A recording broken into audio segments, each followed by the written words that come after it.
Dear students, I welcome you here in this lecture that I am going to deliver on W.H Auden, and Auden is prescribed to you in your poetry paper, and the poem is The Unknown Citizen. So you have done with me two modern poets, and Auden is another modern poet. So I mean to say here that you already know most of the features, important characteristics of the age. But still some of the points I would like to discuss with you here, which I think must be discussed in terms of W.H Auden, because he is the poet of the 30s, that means of 1930s. You already know that how spiritual desiccation or spiritual degeneration was at its top, the way we discussed in the poem The Second Coming, that the disorder is prevailing in the life, distrust is prevailing, ceremony of innocence is drowned. Nobody is now in the case of formulating opinion, and slowly and gradually when the civilization this is established by Christ, it is on the verge of death. And how it is on the verge of death? The moment people, they are just going away from the central philosophy of life, so the center cannot hold, mere anarchy is loose upon the world. So we have gone all this through all these discussions. And now when you came to T.S. Eliot, what you notice that in general, in particular, there is image of a lover, and through that image of lover, poet is in fact satirizing over the modern society and civilization. So there is reluctance, hesitancy, and all these characteristics you already familiar with. So now when we talk about W.H Auden, we have to focus on two angles. One is the spiritual desiccation or spiritual degeneration, and another is the economic depression, because after World War, the crisis and the scarcity that started prevailing, it was not just in one area but in many other areas, many other fields of life. This scarcity was realized. It was of food, it was of house, it was means the basic necessities of human life. It got affected with the war, and the case is like the case we are assuming right now, like the moment this outbreak of corona will be over, what will be the situation of human world, like where our economy will go and so on. So in the same way, especially when we look at Auden, in his initial poems, we find that he is also lamenting over some of the futility of human action. But when you look at the graph of Auden as a modern poet, it is a bit different. So the early 20th century has experienced a kind of earthquake in the field of art, painting, culture, literature, that you know that how traditional realism has broken, or it is almost dead. And in this case, in novel, we find a stream of consciousness and discontinuous narration. So all these things were side by side moving, and Auden was also not very different than his age. So he was also in the grip of this existential background which was existing at that time. So in his beginning poems, he depicts this futility of human action, the ambitious nature of the modern man, how civilization is moving, how humanity is on the verge of death. So he laments over all these losses. I would like to highlight here three things. First one, that if you look at the philosophy of life till modern age, it is not very different than the Romantic era. Why? Because in Romantic era, if you see the philosophy, that was the humanism or the human values, human life, the spiritual goal was at its top, and the way it is presented through the poet, the method is different. There is expression of self or direct expression, or directly poets are singing glory of God. But in modern age also, what do we notice? That there is continuous expression of sorrow or lamentation over this loss. So first point is this, and second, I would like to discuss here two figures. One is Sigmund Freud and another is Karl Marx. Let me tell you students that Sigmund Freud is a 20th century psychoanalytic critique, and for the first time in 20th century, we came to know through him that the mapping of human mind primarily in two forms, though it is in three ways, but primarily in two parts it is divided, that is conscious and unconscious, out of which Sigmund Freud has given primacy to the unconscious layer of mind. I'm not going to discuss here, Sigmund Freud in detail and how the psychoanalytical theories are in progression till today. My point is that at the time of Auden, for the first time, human behavior was diagnosed on the basis of the concept or idea that was given by Freud. So now, the conscious act is having its relation with the unconscious act. If this has become philosophy of understanding the human behavior and human life, then we may say that the diagnosis of or psychological move of the human beings of this time, of the time of Auden, it was on the basis of Freud. So this is second point which is to remember. And the third thing I would like to talk here about Karl Marx. You know that when you are talking about the premises of Marx, that means you here address the basic necessities of human life, and that is your roti, kapda and makan. Like, means without these three necessities, you cannot survive, you cannot imagine your life. So Marx comes up and he talks about common means of production, exchange and distribution, so that we may have classless society. So these social and psychological movement, like one is Freud, another is Marx, it has definitely created impact over the writing of the 20th century poet, and Auden was especially at that time. So some of his poems are actually addressing to the existential questions. The question of existentialism, which is very important for any age. So being a modern poet, he is addressing that. Some of his poems are making use of the mythical technique, right? So Auden is a modern poet, but little bit differences with the other poets. Now when I have to talk about his making of the poet, then I may say that you may trace the phases in his career, poetic career. As I mentioned that in the initial days he was not different than the other modern poet, and he was dealing with all the futile human existence, and he was also in habit of satirizing or ironical comments. We find especially the poem prescribed to you that is called The Unknown Citizen. It is a kind of satire over the modern society and civilization. But slowly and gradually when he moved to US, what do we notice? That there is a shift from this modern conception of writing towards theology. So he moved towards theology, and he becomes philosophic in his nature, and his stance is, in the last phase of his career is different than this one which we will find in Unknown Citizen. Apart from this, when you are taking Auden as a poet, then necessarily you take care of the imageries and diction which he has made use of. Meaning to say that the imagery that we find in W.H, it is quite changed in Auden. In fact, Auden is described, or he is called as Picasso of English verse. That means very good in terms of his diction and imagery. And in technical terms, he is very, distinct than the other poets. But it is a modern poetry, so conversational tone we find, or we find that always in free verse writing. So because this was the the lack of lyricism or traditional notion of the writing was already broken, so he also continues that. But another important aspect I would like to talk here, that he himself considered that I am follower of Hardy is my mentor, and he was inspired by T.S. Eliot. So this particular poem which you are going to read, it has impact of T.S. Eliot more than the Hardy. Whereas in other poems he calls that I have inclination, or I can say that Hardy is my mentor. Auden has himself mentioned this. So mind it, Hardy is known, or he is regarded for ruralism, whereas T.S. Eliot is another name for modernism or for urbanization. So this particular poem is in the grip of urbanization, and it is a kind of satire or comment over that. So apart from other discussions, this little bit introduction I thought that this poet should be given before taking The Unknown Citizen. And now I will take poem. The poem is Unknown Citizen, got published in the year 1939.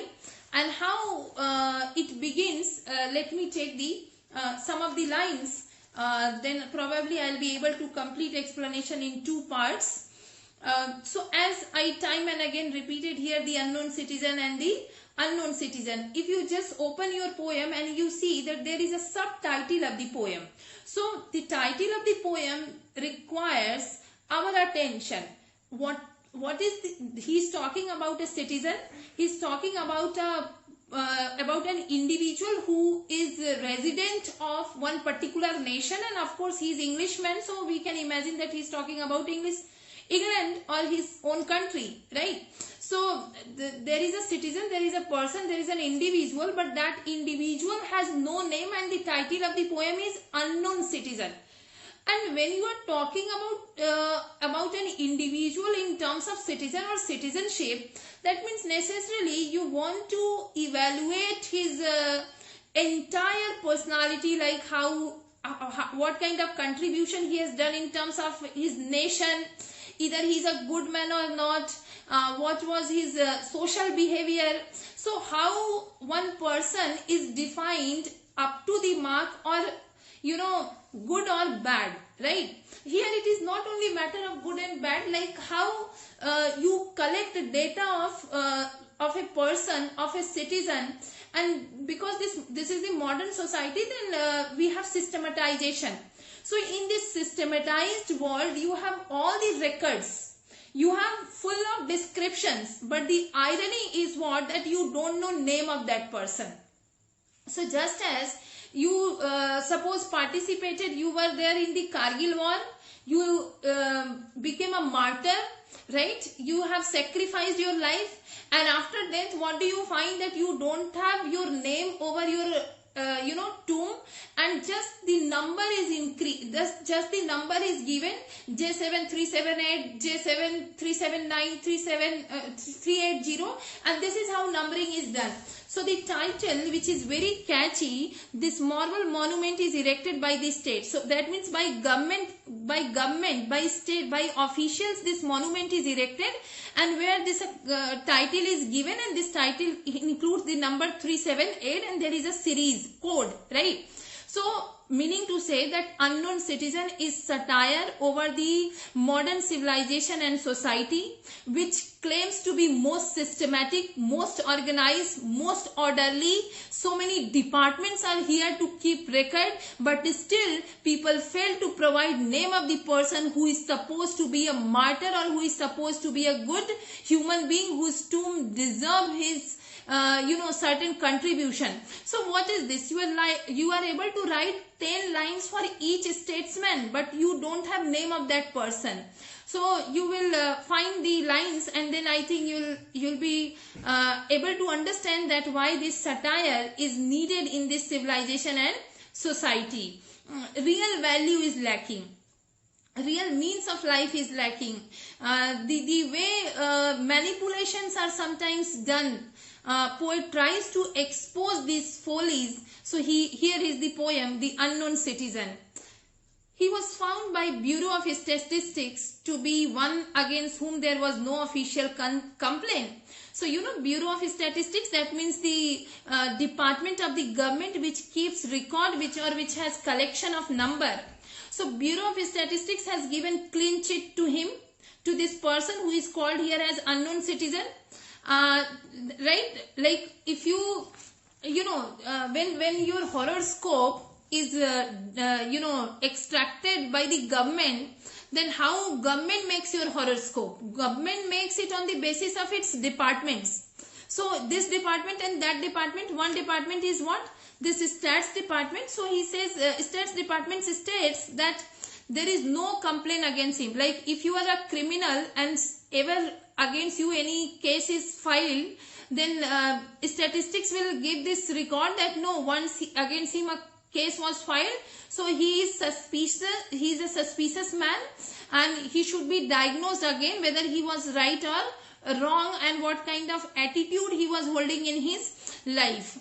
So there is no such complaint, and all the reports on his conduct agree that in the modern sense of an old-fashioned word, he was a saint.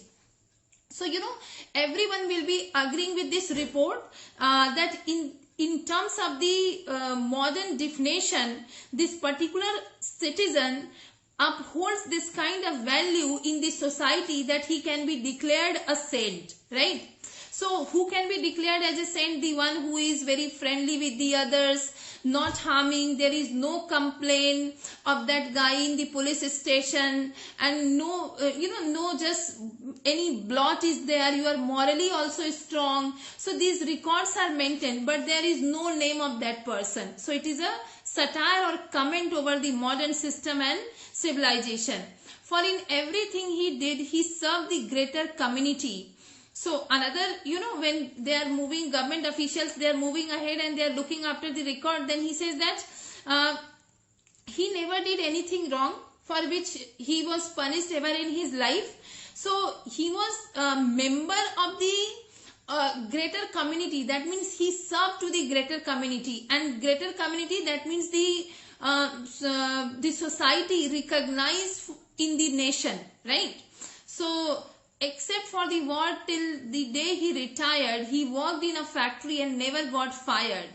So if you look at the record, what it shows, it exhibits that he was a man working in a factory and he was a faultless worker. That means there was no fault in him. He was a faultless worker. And till the date he retired, his everyday record is up to the mark and he deserves great respect and applause from the colleagues, So sometimes, you are supposed to maintain records. For the sake of records, sometimes you have to be dignified. Otherwise, you will be blamed like this particular person, the moment he or she was in job, quarreled with someone, or may have done some activity which may not give you a good character certificate, right? So he worked in a factory and never got fired. Till date he was there, means he was never angry with his colleagues. He never talked in this tone. So be cautious. But satisfied his employers, Fuse Motors Incorporation, yet he wasn't a scam or odd in his views. So the incorporation in which he was working, his master was always satisfied. That means the employer under whom he was working, and yet he wasn't a scam. That means so many times you have to go against the system. So many times you are supposed to, break the notion that is harmful for the weaker section of the society. So you must have heard that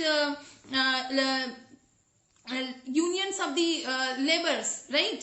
So how the lower strata of the society, like the laborers in the factory, they are working, and if some policy comes and it is not suitable to them, what generally laborers, they labor union, they just go on revolt and they go against the system. So it is stated about him that the employer was never ever dissatisfied with this person, and he was not a scam. That means he never revolted against any of the decision of the his factory or his company, and he was never odd in his views. Mind it, if you try to follow the untrodden path, or you become distinct than the expectation of the society, then you become odd. But odd doesn't mean always that you are wrong, like how society considers you. Anyways, here I am not going to be in too detail in order to describe what is odd and what is not odd. The target is the satirization or comment over the modern system and civilization, that how false records sometimes maintained, or how ironical the situation that somebody has sacrificed life and somebody is in the role of martyr, suppose, then you have every such detail but you don't know name of that person. So for his union reports that he paid his dues, our report on his union shows it was sound, and our social psychology workers found that he was popular with his mates and liked a drink. So he was completely not a defaulter. He was an ordinary good human being and citizen. He followed all the paths of life like society, psychology, whatever the expectation, he was there up to the mark. And whenever the party is going on and if a drink is offered to you, you are supposed to follow the etiquette and manners in your life. So he participated in all these activities. The press are convinced that he bought a paper every day and that his reactions to advertisements were normal in every way. So look at the modern stamp in the diction. This diction I was talking about, that the press, that means modern imagery. So if you are a good citizen, if you are ordinary human being of this modern civilization, then you are supposed to have right now Android phone, right? It means rarely we find that economically deprived people, perhaps they are not able to purchase this Android phone. Otherwise, out of 100, I may say that at least 70% people, now they are educated in terms of media. If I have to give this contemporary example, so the definition, like you don't know Facebook, you don't know WhatsApp, that means that person is very odd, either makes use of that or not, but there is knowledge of the happening of the society. In the same way, this man, and it is a matter of great astonishment if you come to know that this particular fellow never takes daily newspaper. That means all these definitions, all these activities tell that you are a common and you are doing all those acts which are expected from you.